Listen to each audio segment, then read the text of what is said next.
ಒಂದ್ಸರಿ ನಾನದು ಕೆಲವು ಸಮಸ್ಯೆಗಳಿಗೆ ಪರಿಹಾರ ಕೇಳಕ್ಕಂತ ಒಬ್ಬ ಶಾಸ್ತ್ರಿ ಹತ್ರ ಹೋಗಿದ್ದೆ. ಶಾಸ್ತ್ರಿಗಳ ಹತ್ರ ಹೋದಾಗ ಅದೇ ಸಮಯಕ್ಕೆ ಇನ್ನಾರೋ ಕರೆ ಮಾಡಿದ್ರು. ಅವ್ರ ಸಮಸ್ಯೆನ ಹೇಳ್ಕೊಳ್ತಾ ಇದ್ರು. ಶಾಸ್ತ್ರಿಗಳು ಕವಡೆ ಹಾಕಿ, ಸರಿ ಈ ಸಮಸ್ಯೆಗೆ ಇದು ಪರಿಹಾರ ಅಂತ ಇನ್ನೇನು ಅವ್ರಿಗೆ ಕರೆ ಮಾಡಿ ವಾಪಸ್ ಹೇಳಬೇಕು ಅನ್ಬೇಕಾದ್ರೆ ಇನ್ನೊಂದು ಕರೆ ಬಂತು ಅವ್ರಿಗೆ. ಅದನ್ನ ಎತ್ಕೊಂಡು ಮಾತಾಡಿದ್ರು.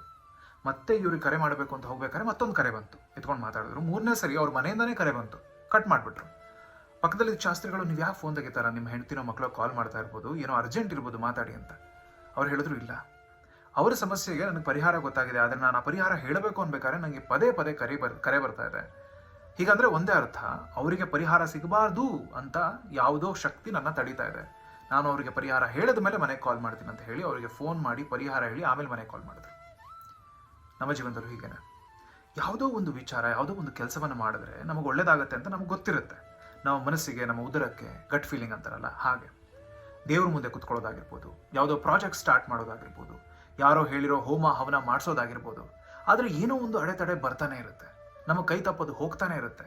ನಾವು ತಡೆ ಬರ್ತಾ ಇದೆಯಲ್ಲ ಅಂತ ಅದನ್ನು ಮರೆತು ಇನ್ನೊಂದು ಕೆಲಸವನ್ನ ಮಾಡ್ಕೊಂಡು ಹೋಗ್ತಾ ಇರ್ತೀವಿ, ಅದನ್ನು ಮುಂದಕ್ಕೆ ಹಾಕ್ತಾನೆ ಇರ್ತೀವಿ. ಈ ಥರ ಯಾವುದಾದ್ರೂ ವಿಷಯದಿಂದ ನಮ್ಗೆ ಒಳ್ಳೇದಾಗುತ್ತೆ ಅಂತ ಗೊತ್ತಿದ್ದು ಅದನ್ನು ಮಾಡೋಕೆ ಏನೋ ಒಂದು ಬಿಡ್ತಾ ಇಲ್ಲ ಅಂತಂದರೆ, ತಡೆ ಪದೇ ಪದೇ ಬರ್ತಾ ಇದೆ ಅಂತಂದರೆ, ನೀವು ಹೋಗಿ ಅದನ್ನು ಮಾಡಬೇಕು.